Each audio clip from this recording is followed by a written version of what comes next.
The air hung heavy, thick with the stench of decay and damp earth. Each footstep echoed in the cavernous space, swallowed by the oppressive darkness. Ancient torches flickered, casting long, grotesque shadows that danced on the moss-covered walls. Water dripped from stalactites, each drop a tiny hammer blow on the silence. This was no place for the living. This was the belly of the beast, the heart of the dungeon. The adventurers pressed on, their faces grim under the flickering torchlight. The path was treacherous, littered with the bones of those less fortunate. Every corner held the promise of danger, every shadow a potential predator. Yet they dared not turn back. For glory? Perhaps for riches? Maybe. But for some it was simply a matter of survival. Rei Kisaragi, the leader, strode ahead, his face a mask of arrogance. His armor, polished to a blinding sheen, reflected the meager light, a stark contrast to the grime that coated the rest of the team. He was a rank B hunter, a cut above the rest, or so he constantly reminded them.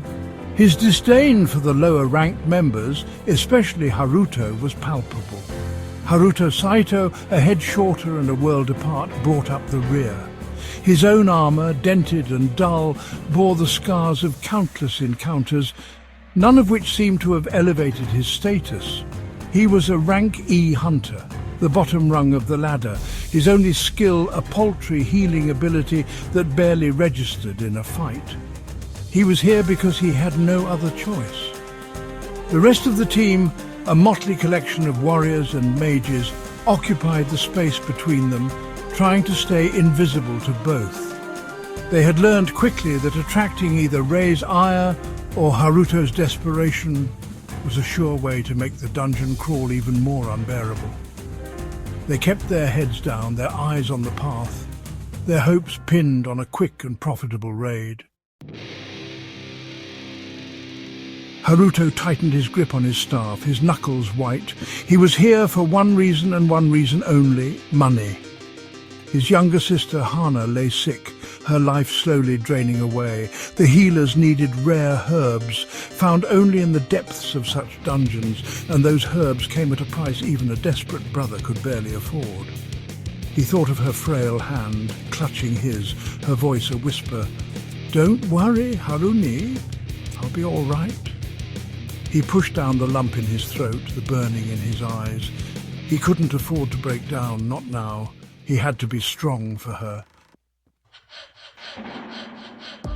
The air grew colder, the silence deeper as they approached a massive archway. It was hewn from obsidian, blacker than the surrounding darkness, its surface smooth and cold. Strange symbols etched into the stone pulsed with an inner light, like veins filled with malevolent energy.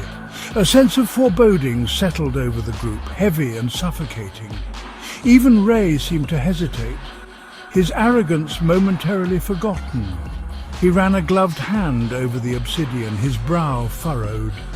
The silence stretched, broken only by the rasp of his breath and the frantic beating of Haruto's heart. The air crackled, charged with an unseen energy. "What is this place?" whispered one of the mages, his voice barely audible. No one answered. They all felt it, the oppressive presence emanating from the archway, ancient and powerful. The obsidian archway shuddered. The pulsing symbols flared, bathing the chamber in an ethereal white light. A voice, ancient and hollow, echoed through the chamber. "Who dares disturb my slumber?" It was not a question, but a challenge, filled with an icy rage that sent shivers down their spines. The adventurers froze, their eyes wide with fear. Rei, his face pale, took a step back, his usual arrogance forgotten. He cleared his throat, attempting to regain his composure. "We mean no disrespect, Ancient One. We seek only passage." The voice rumbled, shaking the very foundation of the dungeon. "Passage? This is no mere doorway, mortals. This is a threshold, a test. Only the worthy may pass." The air crackled again, this time with anticipation. Haruto felt a tremor run through him, a mixture of fear and a strange sense of hope. He looked around at his companions, their faces etched with a mixture of fear and greed. What did this voice deem worthy? Strength? Cunning? He glanced down at his own calloused hands, his worn staff. What chance did he have? Rei puffed out his chest, his arrogance returning with a vengeance. "And how do we prove our worth, Ancient One?" he called out, his voice echoing in the chamber. The voice boomed. "You will face my champion, defeat him, and you shall pass. Fail, and you shall join the countless souls who litter my domain." The light faded, plunging the chamber back into darkness, leaving only the echo of the ancient voice and the pounding of their hearts. Fear, thick and suffocating, descended upon the group. They had all heard the tales, whispered in hushed tones in taverns after a few too many ales, tales of guardians, protectors of ancient treasures, their power unmatched, tales that always ended the same way, with the unfortunate souls who dared to challenge them meeting a gruesome end. But beneath the fear, Haruto felt something else, a flicker of hope, a glimmer in the darkness. This was his chance, a chance to prove himself, to earn enough to save his sister. He might not be the strongest, the fastest, or the most skilled, but he had something they didn't. He had a reason to fight, a reason to win. He looked at his companions, their faces pale and drawn, and he knew he had to do something. He couldn't let fear paralyze them. He had to remind them why they were here, what they were fighting for. He stepped forward, his voice surprisingly firm. "We can do this." He looked at each of them, meeting their eyes. "We didn't come this far to turn back now. We've faced danger before, and we've survived. We have each other's backs. We can do this." He turned to Rei, the flickering torchlight casting long shadows on his face. "We may not be the strongest, but we have heart. We have something to fight for. We can't let fear win." His voice echoed in the silence, a beacon of hope in the encroaching darkness.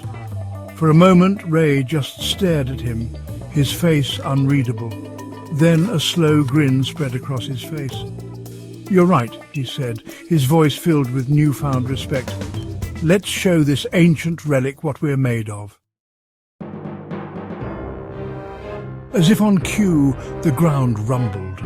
Dust rained down from the ceiling as the chamber began to shift and change. A low growl echoed through the darkness, sending shivers down their spines. The air crackled with anticipation, the silence thick with dread.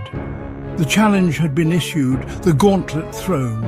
The adventurers steeled themselves, their fear replaced by a grim determination. They had come too far, sacrificed too much to turn back now. They would face this challenge, this guardian of the abyss, and they would emerge victorious. They had to, for glory, for riches, for survival.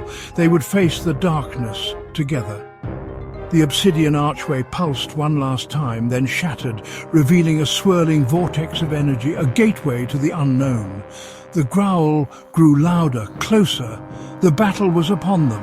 The adventurers, their hearts pounding in unison, charged into the abyss, ready to face their destiny.